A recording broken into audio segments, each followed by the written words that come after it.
알아두면 좋은 경제 뉴스 이야기 쉽게 전해드리는 경제 속 시간입니다. 이성일 선임기자 나왔습니다. 안녕하세요. 네, 안녕하십니까? 네, 요즘 가장 핫한 검색어 그렇죠. 연말정산 얘기죠. 네, 맞습니다. 매년 하는데 전 참 매년 하기 싫더라고요. 예. 지금 한창 자료 챙길 때인데 네. 작년보다 달라진 점들이 몇 가지 눈에 띄던데요. 예. 일부러 챙기지 않아도 되는 자료들이 좀 늘었죠. 그래서 시력 교정용 안경, 렌즈 이런 거 의료비에 집어넣기 위해서 뭐 안경점 다시 찾아가지 않아도 되고요.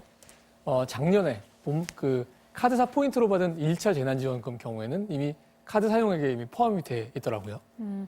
하지만 뭐 다른 고민할 것들도 있으니까 그렇죠. 한번 챙겨볼까요? 예. 정산 서류는 국세청에 챙겨주더라도 네. 이 자료를 쓸 건지 말 건지는 본인이 결정해서 책임져야 하는 거죠. 그렇죠. 주의해야 될 게 자격 없는 그런 공제 신청을 하면 안 되는 겁니다. 네. 대표적인 게 이제 월세 세액 공제인데 급여가 7천만 원이 넘으면 월세를 살고 있어도 그걸 공제를 받을 수가 없습니다. 예. 그러니까 이처럼 주택과 관련된 공제의 경우에 특별히 그 자격 요건을 따지는 경우가 많은데 자칫 잘못하면 나중에 연말정산하고 나서 기분 나쁜 일도 당할 수가 그렇죠. 있거든요. 네. 네. 이건 말고도요. 설명이 좀 복잡하긴 하지만 연말정산의 아주 기본인 그리고 가장 중요한 부분 좀 설명했으면 하는데요. 즉 누구를 부양가족에 포함시키느냐 이 문제입니다. 네. 이제 그래픽에 이제 보여줄 건데 부양가족에는 배우자, 또 부모, 자녀 그리고 형제 자매까지도 미성년자거나 혹은 60살 이상의 연령 조건을 충족하면 포함이 될 수가 있는데 중요한 조건은 이들의 연소득이 100만 원을 넘으면 안 된다는 겁니다. 네. 근데 뻔한 얘기 같지만요. 세부적인 기준을 보면은 좀 머리가 복잡해집니다. 먼저 그 임금 중에는 그 일용근로소득, 그 일당으로 받는 일을 하면 이건 소득에 포함이 안 되고요. 예. 또 실업수당 또는 그 정부에서 받는 육아휴직 수당도 소득으로 계산을 하지를 않습니다.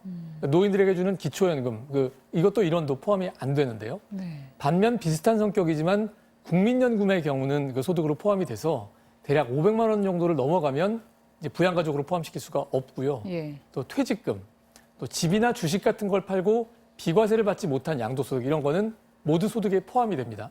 그래서 어떤 경우가 생기느냐 하면 별다른 소득이 없는 부모님을 부양가족에 넣어왔었는데 작년에 부모님이 집을 팔아서 양도세를 냈다면 이것도 잘 따져봐야 되는 경우가 되는 거고요. 네, 소득이 생긴 경우로 볼 수 그렇죠. 있으니까요. 예, 일하던 배우자가 작년에 일 그만둬서 월급을 안 받았더라 하더라도요.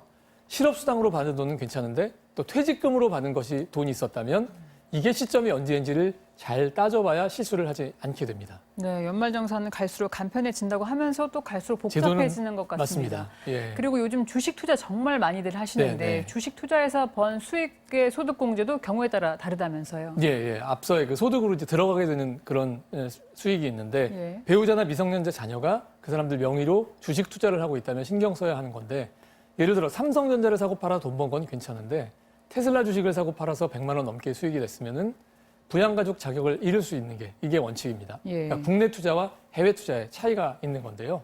소득이 없다고 생각을 해서 이런 가족을 부양가족으로 올렸다가 자칫 나중에 카드 사용액이나 의료비 소득 공제를 받을 수 없게 되는 수가 있거든요. 이러면 자칫 배보다 배꼽이 더 커질 수도 있는 거죠. 그러니까 그 가족의 카드 사용액, 그 가족을 위한 의료비의 소득 공제를 못 받는다. 왜냐하면 그렇죠. 소득이 있는 경우로 계산이 되기 별도로 때문에. 이제 연말정산을 해야 되는 상황이 되는 네. 거죠. 예. 그리고 연말정산 기간에 맞벌이 부부들 신경 쓰는 게 누가 무슨 항목을 가져갈 것이냐인데 그렇죠. 카드 사용액이 몰아주기 가능한지 또 가능하다면은 누구한테 몰아주는 게 유리한지 설명 부탁드릴게요. 먼저 어느 쪽이 유리하나 관련해서는요. 대개는 소득이 높은 쪽으로 몰아주는 게 좀 유리했었습니다. 했었죠. 예. 그런데 지금은 이게 이제 2016년 정도부터 고소득자에 대한 소득 공제 혜택을 차차 줄이기 시작을 해서요. 지금은 어느 쪽이 유리하다 이렇게 단정적으로 말할 수가 없는 상황입니다. 그리고 이게 상황이 너무 복잡해지다 보니까요. 이걸 좀 개인이 따져보기 굉장히 힘들게 돼 있는데 국세청에서 안내 사이트를 그래서 이제 운영을 하고 있다고 하고요. 이 맞벌이 부부가요. 홈택스에서 각자 정산 서류를 작성하고 나면 그다음에 맞벌이 절세 안내라는 코너를 볼 수 있게 된답니다. 그래서 거기서 자신들에게 어느 쪽이 유리했는지를 좀 맞춰볼 수 있다고 하고요. 저도 아직 못 해봤는데요. 하지만 일단 과거에 이미 쓴 비용 이런 걸 연말정산 과정에서 다른 사람들에게 넘길 수 없다. 이거는 좀 명심을 하셔야 될 겁니다. 예, 결국엔 몰아주기 계획도 미리미리 계획을 세워서 해라는 말씀으로 이해하겠습니다. 예. 네, 오늘 말씀 잘 들었습니다. 고맙습니다. 네, 감사합니다.